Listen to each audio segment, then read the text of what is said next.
Hello mga B, heto na naman tayo. Meron tayong another order from the customer. Ang gusto niya mangyari ay round bouquet, pero ilalagay natin ang kanyang special gift doon sa gitna ng kanyang round bouquet. Heto nga, at nagpa-tubig na nga ako ng Oasis foam natin para hindi agad malalanta yung ating bulaklak. Ito, tinusok ko na nga pala yung bulaklak. Kaso, nakalimutan ko palang i-video. Nairapin ko muna yung Oasis foam para at least hindi ako mahirapan. Once na matusok ko na yung mga roses. Red roses nga pala napili ng customer. So, ngayon nilagyan ko na nga pala siya ng cover pero hindi ko siya na-videohan. Ito nga, nilalagyan ko na ng ribbon. Itong iPhone 16 Pro Max 256. Oh, chismosa ang florista nyo. Siyempre, tinignan kung anong model ng iPhone na yan. Siyempre, ako pa magpapakabog. Kailangan malaman natin kung ano yung model. Charot. Ayan nga, iPhone 16 Pro Max bago. Alam niyo mga B, ang mga tao rito, hindi nagpapahuhulihan sa mga uso. Kung anong latest na iPhone, dapat meron na sila.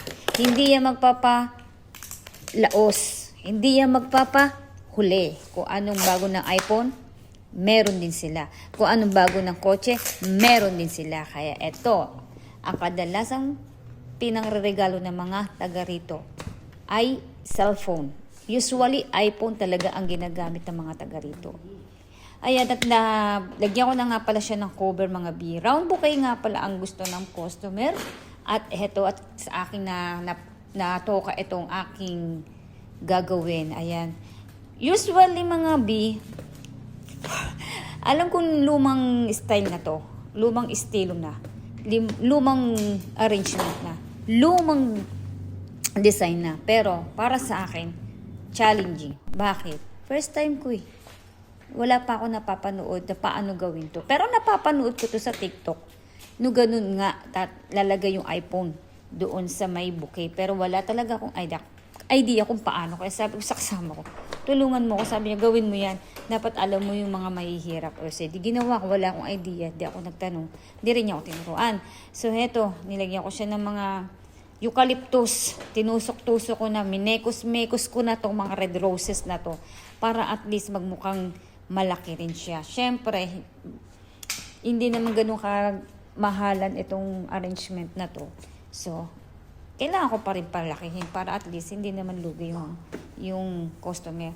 Ito nga, B, dito pa ako natatakot kasi ngayon, Oasis foam na yan, umuuga. Hindi siya pantay.